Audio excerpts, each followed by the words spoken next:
The Quiz Kids, presented by the makers of Alka-Seltzer. We're on the air with the School Kids Questionnaire.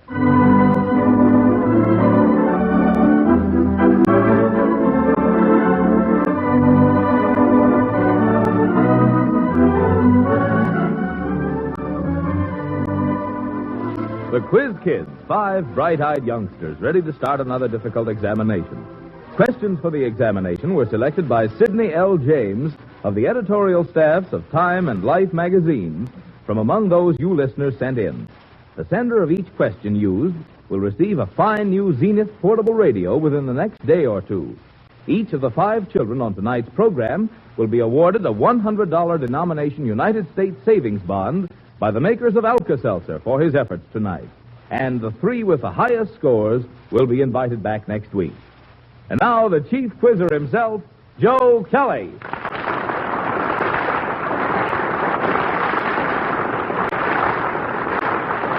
Thank you, Marvin Miller, and good evening, ladies and gentlemen. The Quiz Kids and myself hope your Christmas has been most pleasurable. Our guest observer tonight is Miss Charlotte Carr, director of Hull House, Chicago's world-famous settlement. And tonight's Quiz Kids are Van... I'm Van Dyke Tiers. I'm 13, and I'm in the 3rd year of Thornton Township High School.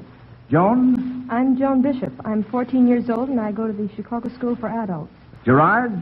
I'm Gerard Darrow. I'm 8 years old, and I go to the Bradwell School. Lois? I'm Lois Karp. I'm 15 years old, and I'm a sophomore at Lakeview High School. And Claude? I'm Claude Brenner. I'm 12 years old, and I go to Senn High School.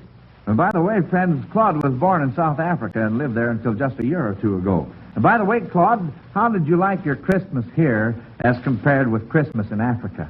Well, I thought it was wonderful, but it compares very well with ours at home. Well, fine. Well, say, let's get along here and say, before we really get started, you know, last night, speaking of Christmas, Joe Jr. and myself were trimming the Christmas tree, and he threw a quizaroo at me that I really couldn't get. And I just would like to prove to him that the Quiz Kids can't get it either. So I'm going to give you a chance. Now, Santa Claus has 8 reindeer.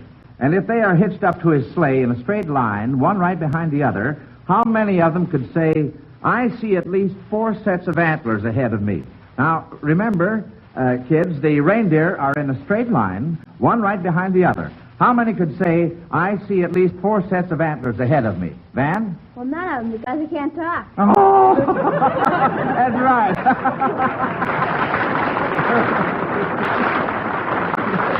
Is my face red? All right, now then, let's really get started. Here is the first one. Marley was dead to begin with is the first line of a very famous story. Mrs. H.T. Chapin of Lillington, North Carolina, thinks you Quiz Kids should be able to identify the story and give its author. Claude? It's The Christmas Carol by Charles Dickens. Good for you, Claude. That's right. Mary McDowell of Philadelphia, Pennsylvania says that what you children have been reading in the newspapers, your children and your children's children will read in their history books. She wants to know what significance they will attach to the date September 3rd, 1939. Lois? The day the war began. Well, can you give us something definite? We'd like some names. Well, the governments of France and England declared war on Germany on September 3rd at 11 o'clock. That's right. That's what I wanted you to say. All right, let's get along to the next one. C. Brewster Lee of West Englewood, New Jersey, went to a hobby show, and he overheard these bits of conversation. He wants you to tell us what hobby each speaker was interested in. Now, here's the first one. A few coats of dope, and your nose block will be completed. Van? Well, I'd be being interested in model airplanes. He certainly would. That's the lingo, all right, isn't it? Yeah, and the next... them myself. Beg pardon? I make them myself. Oh, you do? Well, that's certainly fine to know. And the next one here, that block will look nice swinging on a hinge. Are you mounting it? Joan? Stamp collecting. Stamp collecting is good. There, we're getting along swell here. Now, 2 out of 3 on this one. You have seen all sorts of sound effects used here in the studio by our sound effects man, but there are no sound effects men in the jungle. Adrian Morgan of Youngstown, Ohio, asks you to explain just how the elephant, the gorilla, and the cricket make themselves heard. The elephant, the gorilla, and the cricket. Gerard? Well, the elephant trumpets through his trunk, and the gorilla has little pouches in his cheeks that blow out and makes a booming sound, and then he also beats on his chest, and the cricket rubs his legs against his wings. I've heard a poem, How Merry the Little Cricket Sings, for he rubs his legs against his wings, and only the male cricket does that. All right, thanks, Gerard, and thanks for that nice little poem. That was real cute, just like your cricket. Matthew Epstein of Brooklyn, New York, warns you to watch your P's and T's on this one. He asks you to spell 3 words which he thinks are even harder than the tough ones we had last week. And here they are. The first one is ptomaine. Van? Ptomaine. That's right. It can also be spelled without the E, so you're still correct. And the next one is Ptolemy. Claude? Ptolomy. No, that's wrong, Claude. Van? Ptolemy. That's right. And the third one is tonsorial. Joan? Tonsorial. Very good. Very good. Miss Elizabeth Long of Lansdowne, Pennsylvania, sends in a new kind of spelling question. And she asks me to spell the words on the piano. And all you have to do is tell me the 3 words that I spell as I strike the different notes. Now, they're all things that we might have for dinner tomorrow. Simple, isn't it?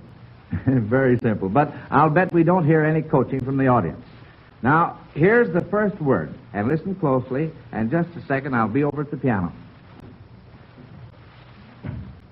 Here's the first word.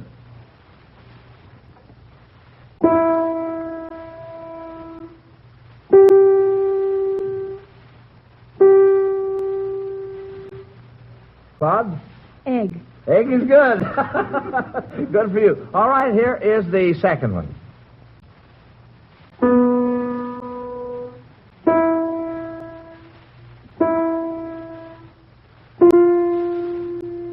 Joan? Beef. Beef is good. All right, now watch on this third one here.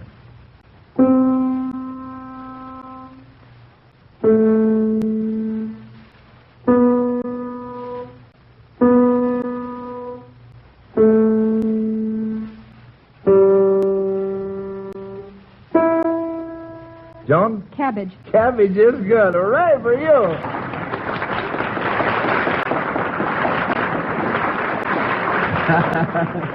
That was mighty fine. Now, 2 out of 3 on this next one. Glenna L. Wells of Parma Heights, Ohio, asks for some things that might be found on the Christmas tree. For example, an act of courtesy. That, of course, would be a bow, spelled B-O-U-G-H, of course. Now, what about these? Something also found in the sewing basket. Van? Needle. Needles, you bet. And the next, baggage. Gerard? A trunk. Trunk of the tree is right. And the third, now existing. Gerard? Present. Present is right.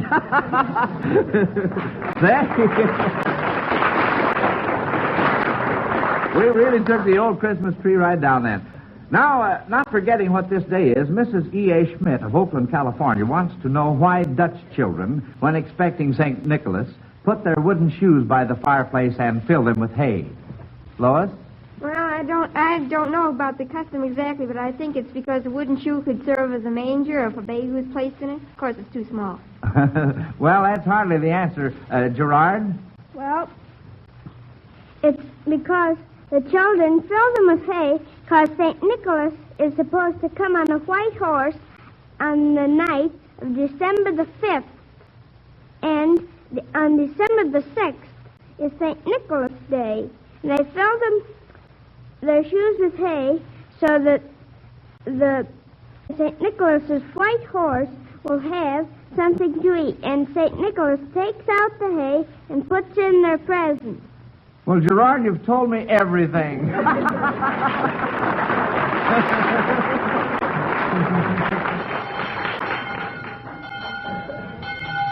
Well, kids, we're off to a good start. And now then you can relax for a moment. It's recess time.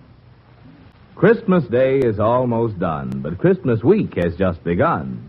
So, in between now and New Year, we wish health and joy and cheer.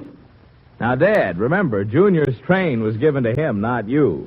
And you can't get away with a candy cane as fast as you used to do. Dolls, drums, and horns are for girls and boys. And we oldsters just can't take it. 'Cause a headache comes from too much noise, and it's sometimes hard to shake it. If food is taken in excess and upset stomach rises, take Alka-Seltzer. Ease distress. It soothes pain. Alkalizes. Now, here's a line to end my rhyme. Take heed. 'Twill pay you well, sir. At Christmas time and all the time. Try friendly Alka-Seltzer.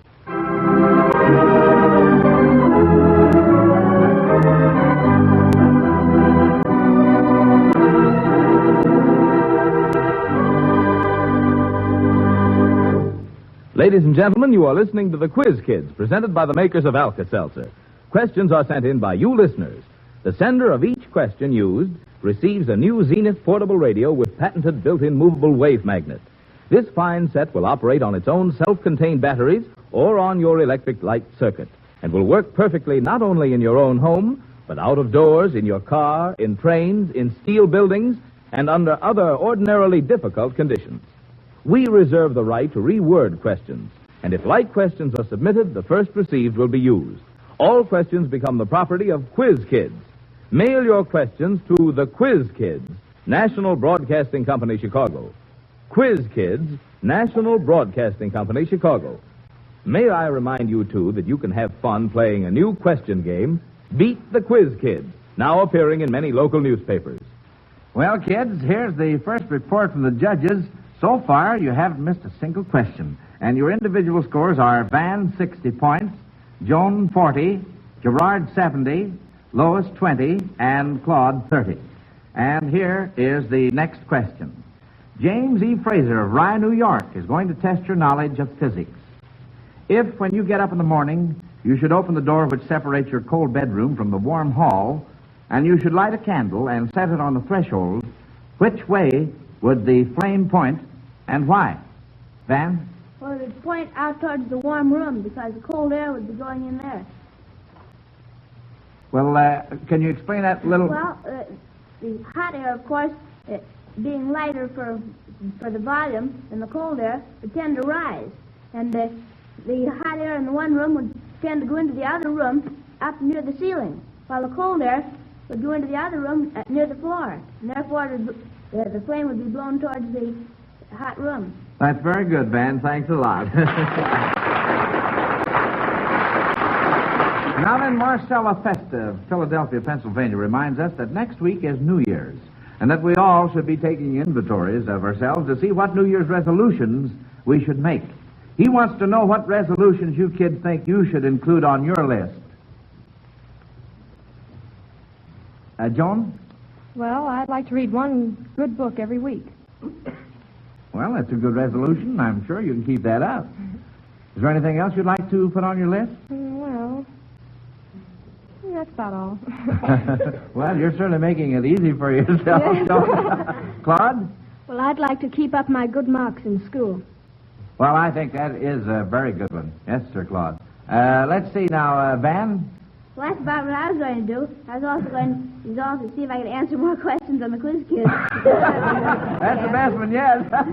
Lois, how about you? Well, I'm going to improve the bad marks and keep up the good marks. I have to. That's fine. And Gerard? Tolerance is what I need.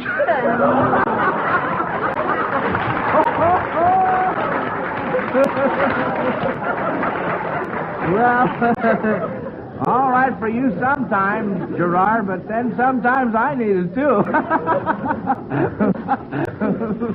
Well, that's a very good one, Gerard, and I wish you a lot of luck. Now, our next question here, S.J.T. Strauss of Chicago asks, what proverbs might prompt your mother to do these things? Keep you from staying up late, for instance. Lois? Early to bed and early to rise makes a man healthy, wealthy, and wise. Very good.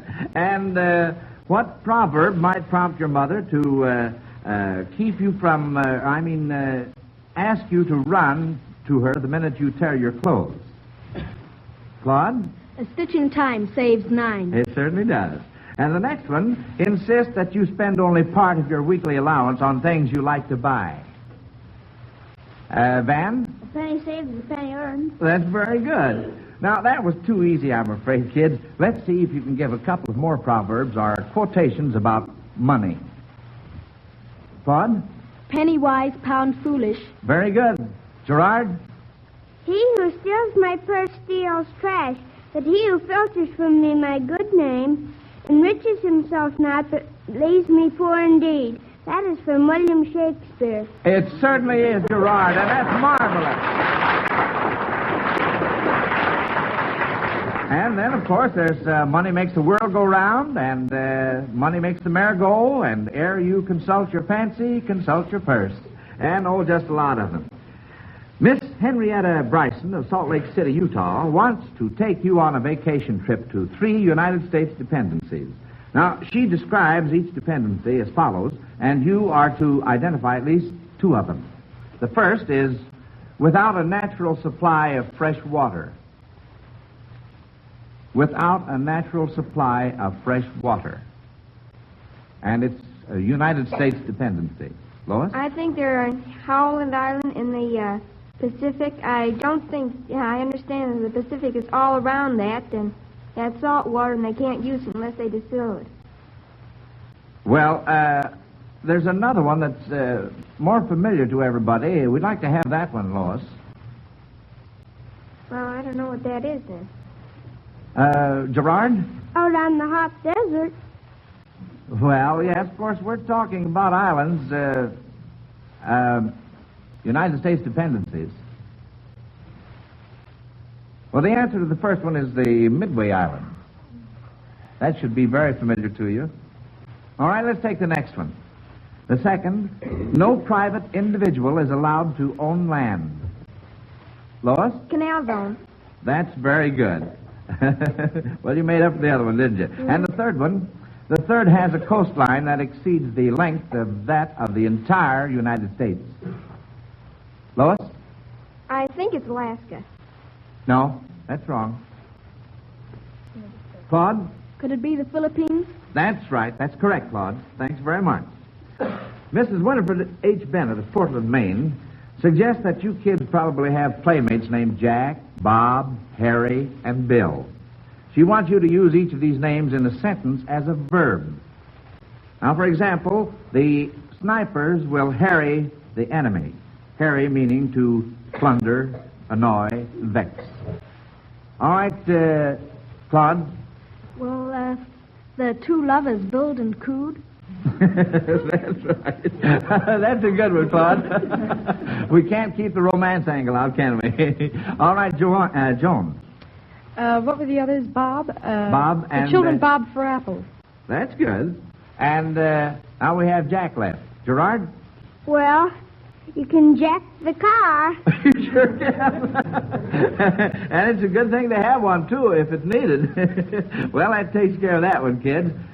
This next one here, Fred R. Michael of Davenport, Washington, thinks this one should be a pipe for smart kids like you. He asks how many 1-inch pipes would be required to carry as much water as 1 2-inch pipe.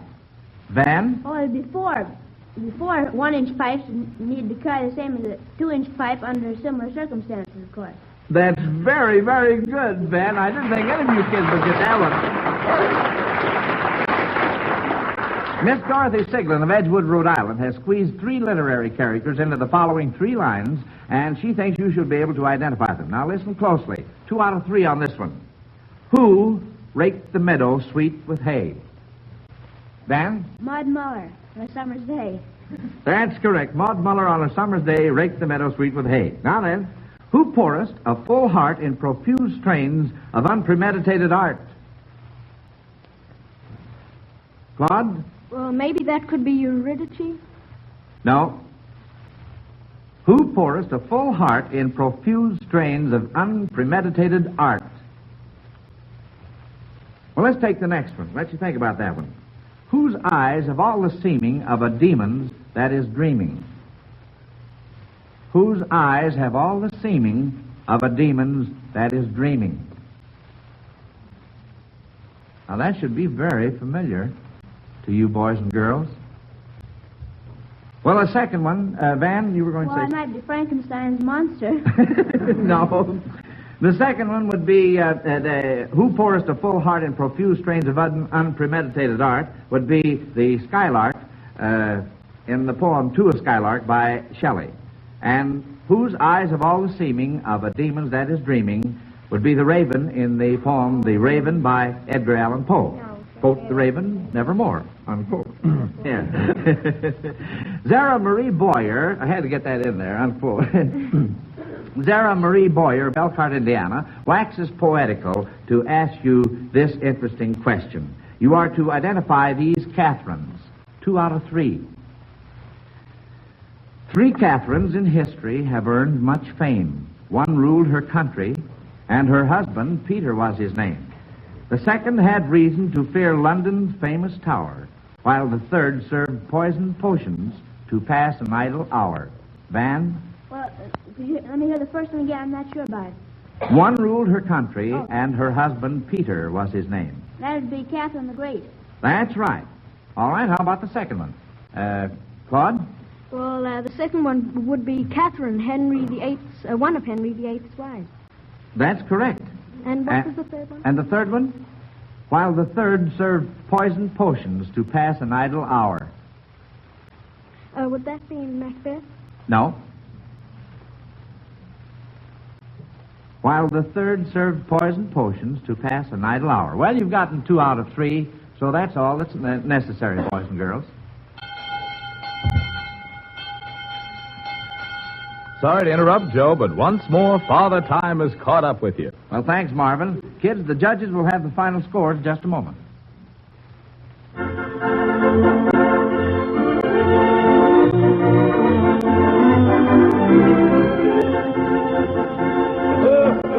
Say, wait a minute. What is this? Hey, look, kids, there's a belated replica of Santa Claus coming into the studio. But wait a minute, there's something funny here.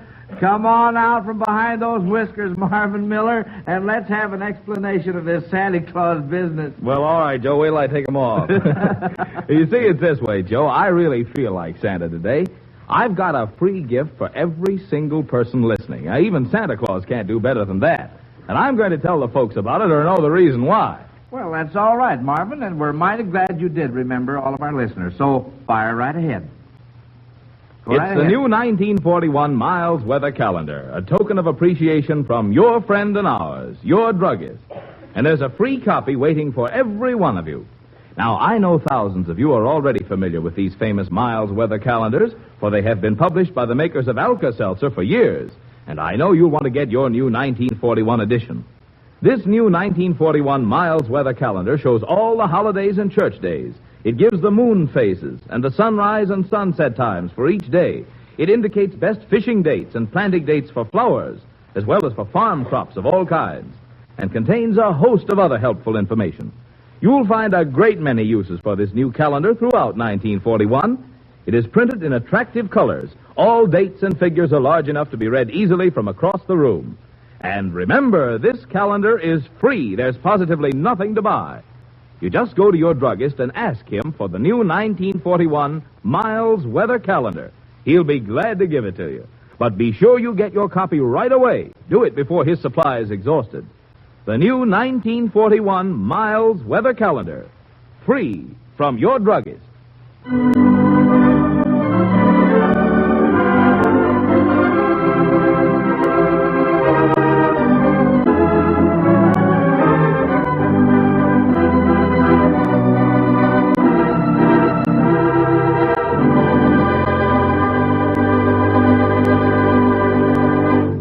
While the judges are finishing checking the report cards, we'll hear a word from Miss Charlotte Carr, director of world-famous Hull House, our guest observer for this evening. Miss Carr.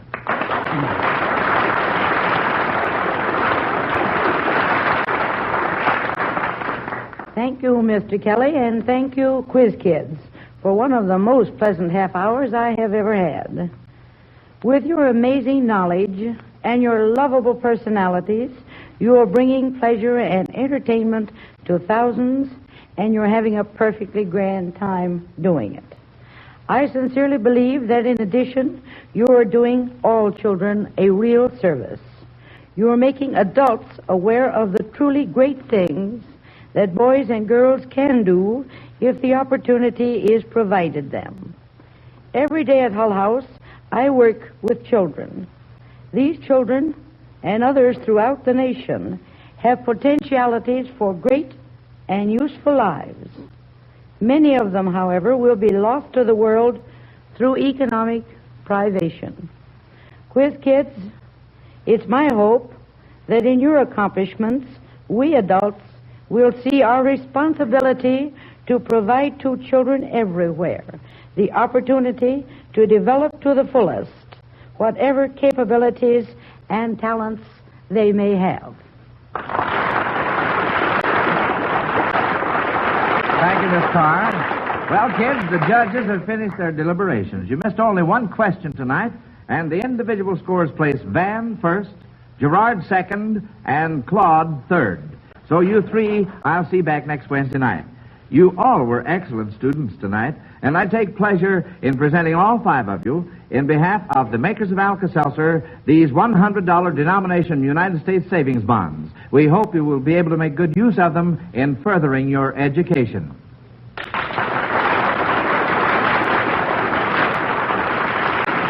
Now, before I announce the names of next week's newcomers, we'll hear a final word from Marvin Miller. Safety pays. This winter, guard against the danger of a deficiency of vitamins A and D. Here's how you and every member of your family can do it, and for only a penny a day per person. Take one-a-day brand vitamin A and D tablets every day. That's the name, one-a-day tablets. 1 tablet a day is all you need. 1 tablet a day is all you take. And 1 penny a day is all it costs. Young and old alike, babies, growing children, older folks, all need vitamins A and D. Each one-a-day tablet contains the same amount of vitamins A and D contained in 2 whole teaspoonfuls of cod liver oil, meeting minimum United States pharmacopoeia standards. One-a-day tablets are pleasant tasting, no fishy, oily taste, and no aftertaste. Help yourself and your family to these 2 important vitamins this winter. Just listen to these low prices. 30 tablets, 35 cents. 90 tablets, only 85 cents. And 180 tablets, just $1.50. One-a-day vitamin A and D tablets have been developed and are guaranteed by the makers of Alka-Seltzer, tested and approved by Good Housekeeping Bureau and commended by Consumer Service Bureau of Parents Magazine. Ask your druggist for one-a-day tablets. Look for the big 1 on the package. Thank you, Marvin. Friends, next week our newcomers will be Sheila Brenner, age 14, of Chicago, Illinois, and Pat Chandler, age 14, of River Forest, Illinois. This is Joe Kelly dismissing the Quiz Kids class until next Wednesday, New Year's Day, at the same time. Good night, kids, and a Happy New Year to you. Good night, Mr. Good Kelly. night, Mr. Kelly. The same to you.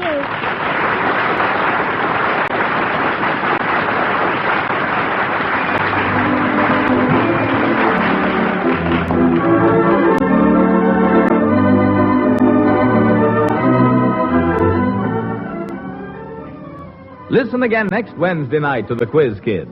The makers of Alka-Seltzer present 3 programs each week, all of them on NBC networks. On Friday night, Alec Templeton Time. On Saturday night, the famous Alka-Seltzer National Barn Dance.